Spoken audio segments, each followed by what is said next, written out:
Olá, hoje eu vim conversar um pouquinho com vocês sobre hipocloridria.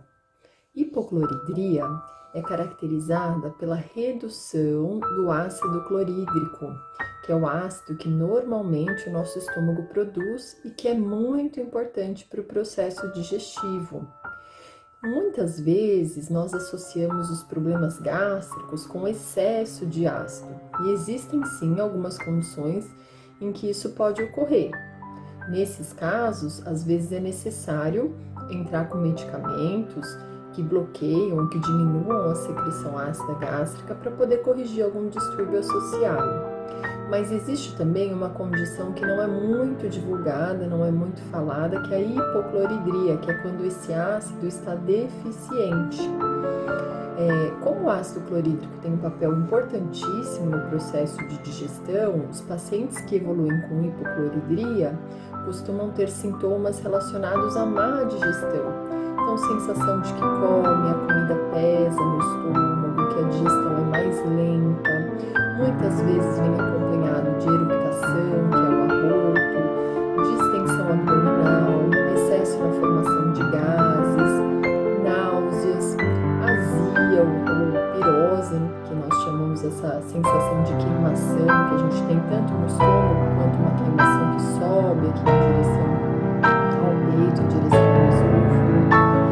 Então, todos esses sintomas podem estar associados também à hipocloridria. Vamos pensar um pouquinho. Uma vez que eu tenha baixa acidez no estômago, o meu processo de digestão tende a ficar mais lento mesmo, uma vez que esse ácido ele é importante para a digestão, em especial de proteínas. Então, para que eu possa quebrar as proteínas em peptídeos e depois em aminoácidos e o processo de digestão se dê de forma adequada, eu preciso de ácido. Quando esse ácido é pouco, muitas vezes eu vou ter sintomas de má digestão.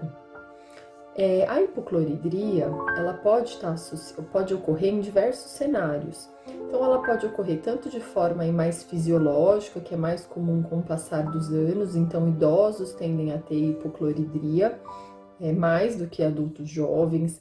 Pode ocorrer em pacientes que já foram submetidos a algum procedimento cirúrgico de estômago, em pacientes que usam algumas medicações, então como efeito colateral de medicamentos, em pacientes com infecção pelo H. pylori, que é uma bactéria que também pode gerar esse desequilíbrio aí na produção de ácido clorídrico no estômago.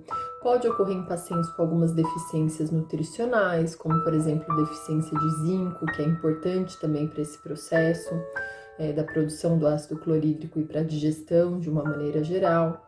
E pode ocorrer também em pacientes com estresse crônico. Então, quando a gente está em estresse, há uma tendência a diminuir esse aporte de suco gástrico, de ácido clorídrico no estômago, a liberação das enzimas digestivas também fica prejudicada, então todo o processo de digestão pode ser prejudicado.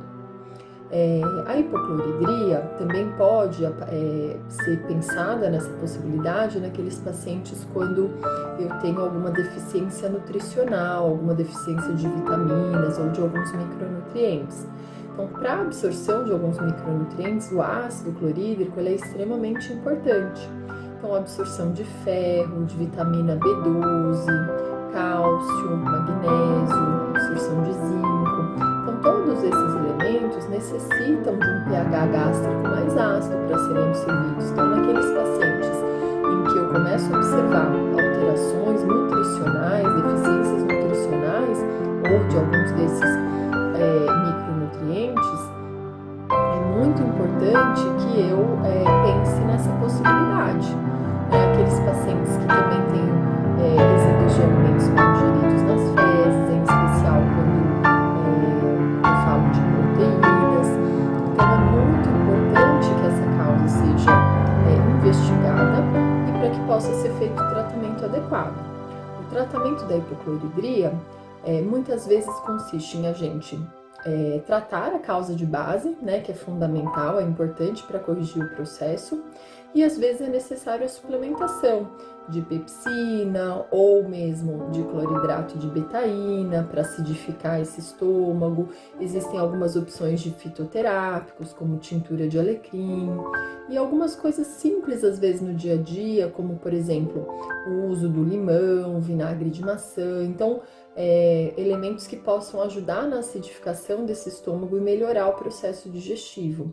É importante também, em alguns casos, a suplementação de enzimas outras, né, para ajudar nesse processo digestivo. Então, pool de enzimas digestivas, que existem algumas formulações prontas, outras que podem ser manipuladas. Mas fica aqui o alerta. Então, nem todo sintoma relacionado a estômago, dor, queimação, sensação de digestão mais lenta ou sintomas de refluxo está associado a excesso de ácido. Em algumas vezes eu posso ter falta de ácido e justamente essa falta de ácido me levando a um processo de digestão mais lenta pode desencadear esses sintomas também.